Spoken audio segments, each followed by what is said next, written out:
Shaq Diesel. How are you, sir? I'm doing good. How are you, sir? I'm doing really well. Thank you so much for joining me. I really appreciate this. I was just singing your praises for the last 5 minutes. I don't know if you heard Well, any I of that. appreciate that. Sorry I'm late. A woodpecker got into one of my tree houses, and I was trying to catch him. Did you catch him? No, I didn't. I was just playing. That was a joke. Oh, okay. Sorry. It was very believable, to be honest. You live a very interesting life. I And literally speaking was. of which, Yes. you you have this new show that's out on TNT every Thursday night. It's called Shaq Life. It premiered last week to a ton of praise, and I've enjoyed it immensely. And especially now in this crazy time, it's great to have new content and fun things to get our mind off of things. But why I'm here, I'm the MMA guy at ESPN, and the episode that's airing tomorrow night is very MMA heavy. There's a lot of famous MMA fighters. So first, can you tell us about the show, the concept of the show, what it's all about? Well, MMA is the reason I became a champion. I always used to practice basketball. It wasn't enough because when I played basketball, it wasn't a basketball. It was more wrestling. So when I trained MMA with John Burke, a friend of mine down in Orlando, I came back in the best shape of my life. That was in 2001, dominated. So I'm a creature of habit.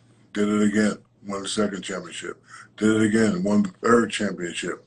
Got cute, got away from it, lost, got traded to Miami, did it again, won the fourth championship. So, MMA is something that always kept my heart rate up. It was something I was very interested in. I'm a physical guy. I like physicality. You talk about athletes. MMA athletes are probably the best athletes on the planet. The training that they go through, the physical stuff that they go through. I've been to almost all of the top UFC fights. Those guys are specimen, and I'm a sport. I wish I could hit some of those NBA players I used to play against just like that. So I've definitely been a fan of MMA. I was introduced to MMA by Vitor Belfort. Hmm. We were at a camp in Hawaii, and Vitor just comes up behind me and grabs me, and I'm like, "Hey, what are you doing?" He said, "No, no, no, no. I'm a big fan of yours. I just wanted to show you what I do. I'm having a fight tonight." And Vitor fought this big dude in a lumberjack suit, and he put him down in 5 seconds. And ever since then, I became a fan. And then I met Dana White, and me and Dana White are friends, and I'm able to go to the training facility and watch all those specimens train. So it's a great thing for me, and I love MMA. So I said to myself, let me try it. Let me train. I wanted to fight a couple of pro guys, but they were having matches. So they put me against a guy my size who was an amateur. He wasn't pro, and I'll let you watch the episode to see what happened. But listen, I did call out Hung Man Choi a long time ago because I've never fought anyone my size. Ever since 10 years old, I've heard the phrase, pick on somebody else, pick on somebody else. So at the time, a couple of years ago, if he was willing to fight, I would have fought him, Hung Man Choi. How serious do those talks get? How far did you ever actually seriously pursue it? No, I just mentioned it. I wanted somebody to come back. Well, actually, I wanted Dana to come back and say, I'll set it up. But nobody ever did. So, it just turned into, I say something, he say something, I say something, he say something. But I definitely would have, gave it a try. Yeah. So in this episode, you actually, like I said, you get your hands dirty. You grapple an actual UFC fighter. I don't know if I want to give away the name. Should I give away who the fighter is, or should we not say who the fighter is? We won't say what happens, but should we say who the fighter is? Because people know who this man is. Yeah, go ahead. Tell him. Greg Hardy. You go up against Greg Yes. Hardy, the former NFL Defensive Player of the Year. Greg Hardy is the strongest guy I've ever wrestled in my life. Really? Oh, nice kid, strong, taught me a lot. And if we got into it, it'll probably be a long day for me. He's physical. He likes to fight just like me. He likes to bang. And it was actually, he actually taught me a lot because, when I go to my little grappling school in Orlando, it's really nobody my size. So to go up against somebody with that strength and that, it was tough for me. I'm not going to give away what happened, but it's very clear watching that you know what you're doing. And like you said, you've been a big fan of this for a long time. I'm curious though, when you were, playing in the NBA, when you were in your prime, didn't the teams not want you to train in MMA? Like I talked to Kristaps Porzingis. He's a big fan as well, and he's like, "Oh, the teams don't want me to train because they have so much invested in you." So how'd you get around that? I had I had a couple clauses in my contract. I was allowed to have a motorcycle. Only thing I couldn't do was scuba dive and skydive. Everything else I could do. I could Wow. go to concerts and rave. I can do boxing matches. I can play another chair. Like I've had that. So, but I couldn't. Like I said, I couldn't scuba dive or skydive. And then, listen, it's training. They just wanted me to come back and some type of playing shape. Everyone knows I didn't come back in basketball shape because that's not. Because I always said to myself, who do I need to get ready for? I get ready when I get ready. But I always used to train with my hands. MMA training, all that stuff. Recently, Israel Adesanya, the middleweight champion of the UFC, he showed a DM that you sent him saying that you said to him that he's your favorite fighter. And I just want to confirm, Izzy's is a truth speaker, but did you in fact send this DM or was this Photoshop? No, I actually did send him to him, but I have a lot of favorite fighters. He's one of my favorite fighters. Francis, I don't want to mispronounce his last name. He said And Ganu. Francis. Yeah, Francis Ngannou is my favorite fighter. Yoel Romero, who's a friend of mine, is my favorite fighter. And I used to like all the old school fighters too. I used to love Cabbage. Remember Cabbage? Cabbage Correa. Cabbage, Tank Abbott, man, I used to love all those guys. So, but yes, I did send him that because he's a joy to watch, and he's done a lot for the sport. And the good thing about MMA is every 3 or 4 years you get a person that just comes out of nowhere and just takes over the sport. Conor McGregor is one of my favorites. So I just enjoy watching these phenomenal athletes perform. And so the premise of the show is you want to show us about your life, but you also have aspirations. Like, do you want to be, I'm not so familiar, I remember the Shaq Fu days, like you and the Fushnikins and your rap albums, but you're into like DJing now, right? So you're trying to get Yes. into shape for that. Yes. So, the premise of the show is how do you do so much? And I said, well, it's simple. And it's like, it can't be simple. You do too much. I said, well, I'm showing you. So I'm just showing everybody my life and, how I do it. But look, I've been DJing since '88. I've been doing shows 10,000, 30,000, 100,000 because, the concept is always the same. If people are going to pay money to watch you perform, you put on a show. And the reason why I DJ now is I miss the show. I miss coming in and 7-1, and I just miss that. So when I'm going out here with these kids, and I know what they want because I have children, so I have internal research at the house. I know what's hot, I know what's not hot, I know what to play, I know what not to play. So when I go out there and those kids pay their hard-earned money to see the Shaq, I got to give them a show. As I mentioned, people are starving for positive content, things to get their mind off of things. What do you do? I mean, because your life is so busy, right? You do so much, not just the TV work, as you mentioned, you have so many businesses. Do you have moments during this past month where everything's shut down, where you're starting to feel down? And if so, how do you get out of that? I'm sure a lot of people would look to you for advice. Well, my thing is I try to take a minute, 2 minutes out of the day to inspire people. So me and my kids, we've been having kitchen concerts. We do TikTok dances, whatever I can do to just make people smile.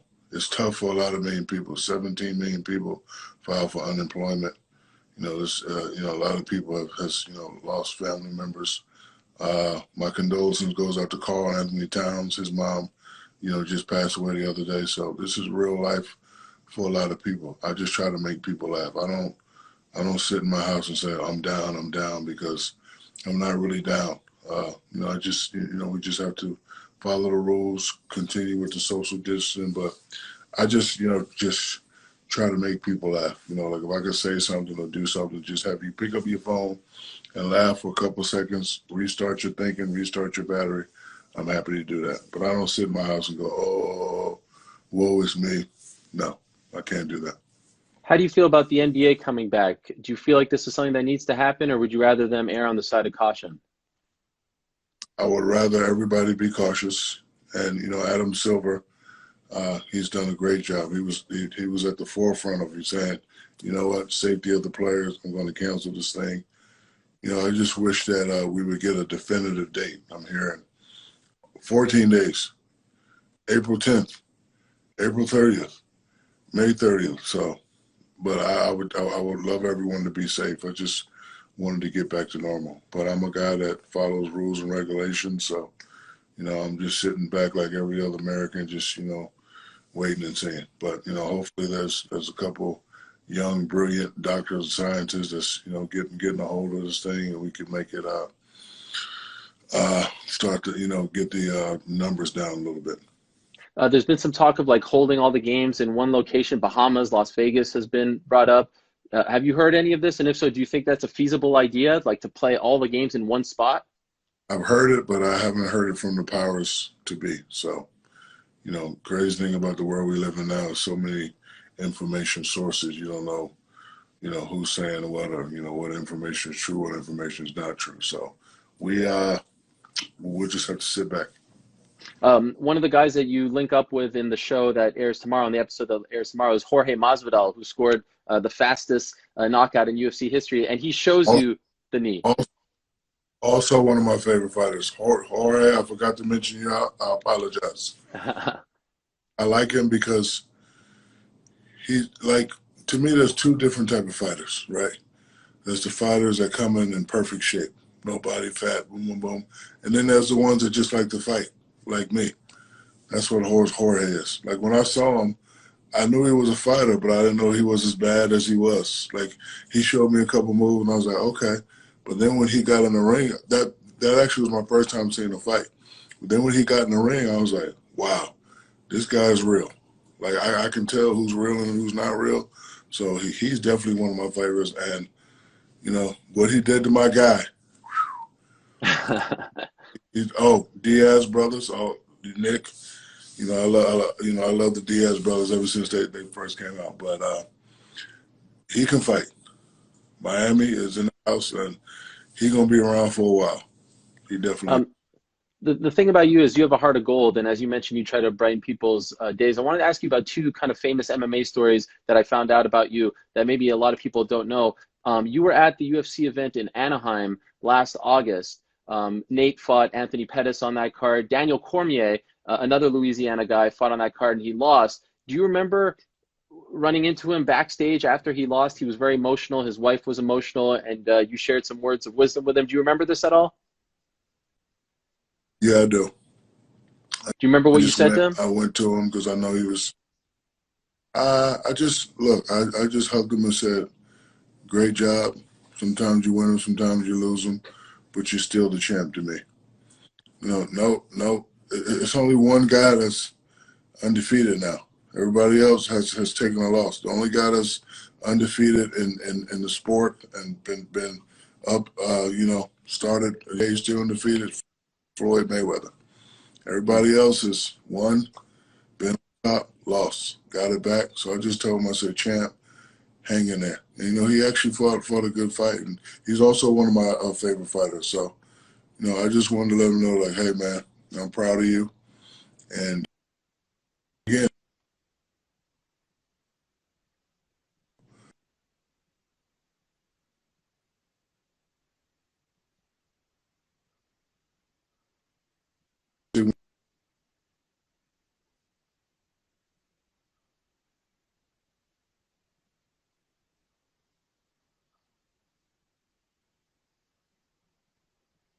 confidence. Now you're going to have a fight in your hand. And, he didn't put the kid away earlier, and the kid just won. But it was a hell of a main event. So I just went in the back and said, hey, man, I love you. Great job. Get him next time. I'll see you soon. And my other favorite Shaq UFC moment is when you were next to Max Holloway's son when he lost in Atlanta last almost exactly a year ago, and his son was crying. Do you remember that? His dad was in there. That's got to be traumatic for a kid to see his dad getting beat up, and you were there telling him to feel better. That was amazing to watch. Yeah, it was there, and I have children of my own, and my kids used to be like that when I lose or when I miss a couple of free throws, and people talk about their daddy. So I just grabbed his son and said, "Hey, I'm Uncle Shaq. Your daddy gonna be all right. Don't worry about it.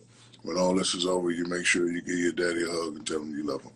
So I was just trying to, be a great uncle at the time. And can I ask you, are you familiar with John Jones and the troubles that he has had? He's considered the best in our sport, but sometimes he can't seem to stay out of trouble. No one was more famous than you back in your day, and you did a very good job. You know, you lived in a different time, of course, no social media, so there weren't, as many people watching you. But how did you, avoid all that sort of stuff and avoid trying to, get yourself in the wrong Well, position? well, I love John Jones, and if he ever needs to talk to me, he can call me. I don't want to speak on John Jones as if I'm holier than thou. I've never been that type of person. I love John. I don't want to talk about his discretions online like this without him being here.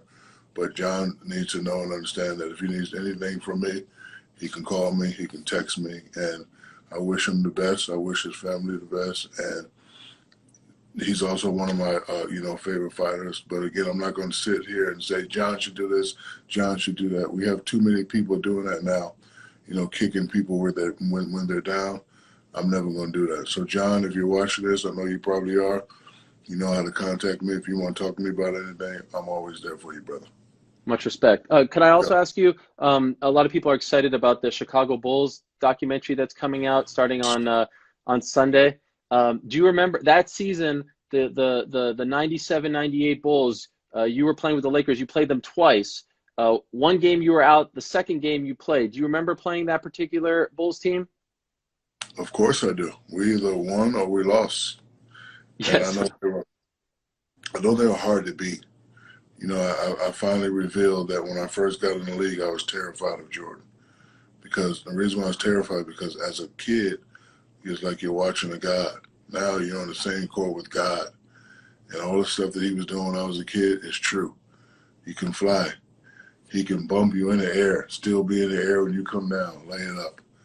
He's in perfect condition. His jump shot is crazy. If he steals a ball on the break, all the fans are going to stand up and he's going to dunk it. So everything I was seeing when I was a kid was really true. A lot of guys, I was like, oh, you're not, I saw you on TV, but now that I'm here, you're not really that good. But with him, everything you saw as a kid was true. But, once I got over that, then I started to, play a little better. But that team, the one that went 72-10, I knew they was going to win the whole year. Yeah. Well, you guys actually beat them. You beat the last MJ Bulls team. You beat them by 25, one of their worst losses of that season in February of that year, 1998. And afterwards, You know why? why is that? That's why. See that right there? Yes. Afterwards, MJ said, someone asked him, you think you'll see these guys in the finals? And he said, I don't know about them. We'll be there. I'm not sure if they'll make it. In the end, you guys didn't make it to the finals that year. But it actually got me thinking. I feel like the three-peat Lakers, I'm not trying to make a hot take here, but the three-peat Lakers in your primes would have beaten those Bulls in their primes. Of Because the one, course, yes, easily, yeah. why? Because I would have killed Luke Longley, Bill Winning, Cartwright, yeah. So the factor is me and my free throw shooting. So, okay, another question is, our Lakers in their prime and Chicago in their prime, who is Phil Jackson with? Is he with us or is he with them? I think he's with them because he was with them first. So he would have tried the hacker Shaq thing, I still would have averaged my 28, 29, but the key would have been the free throws. So, with me, it's always 50-50, so hopefully I would have been on. If I've been on, we win. If I'd been off, we lose. But, I love having these conversations. They would have did this, we would have did that. But I can strictly say I think we would have beat them. Well, the one common denominator from all those six finals were they always play teams with weak centers, right? Luke That's right. Longley, Greg Ostertag, right? Like Duckworth, the Lakers, Vladdy Divac was. They never played a dominant center, so that and Kobe would have been on. So I think that this is a very legitimate argument. I know people will say I'm crazy now, but I think you guys would have beat them, even with Del Harris as coach. I agree, and I also want to say I've been a fan of yours for a while. You have great knowledge of sports. I appreciate your hard work. I really do. Wow, thank you. That means a lot. I thought you didn't know who I was, Shaq. Stop it. I know who you are. You just made my day. That's why I agreed to do this interview.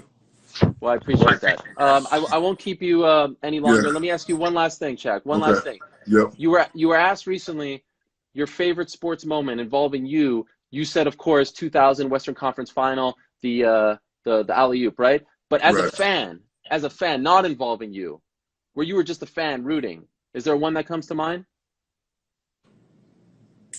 You talking about while I was playing or You could have been a lifetime? youngster. Yeah, lifetime. I have a lot. Let me see. Let me give you one. Give me some time. No I'm problem. older Take all now. the I time have you to want. think. What sport? Basketball or football? Whatever. A moment where you felt it in your heart. You were so happy. You were a kid. You were jumping up and down. The joys that only, sports can bring you. It was a moment that made me want to become an NBA player because I was a medium level juvenile delinquent. I was more into football. I was more into hurting people, right? Never basketball. I was okay. It was two moments. So when John Concack signed the big contract, then I really started focusing on basketball. My father takes me to a game, Madison Square Garden. We're sitting up top. I know who Dr. J is. He's smooth. I like him because he's smooth, afro. He goes baseline and throws it down. Crowd goes crazy. That's when I look at my father and say, you know what? This is what I want to do when I get older. So shout out to Dr. J because when he went baseline, the crowd went crazy. It's just like all the basketball angels under my body right there. Like I kind of got scared and I just felt something I never felt before. I went home and I started practicing and I just, really became good and just, stuck with it. So that's probably my answer. So shout out to Julius Erving.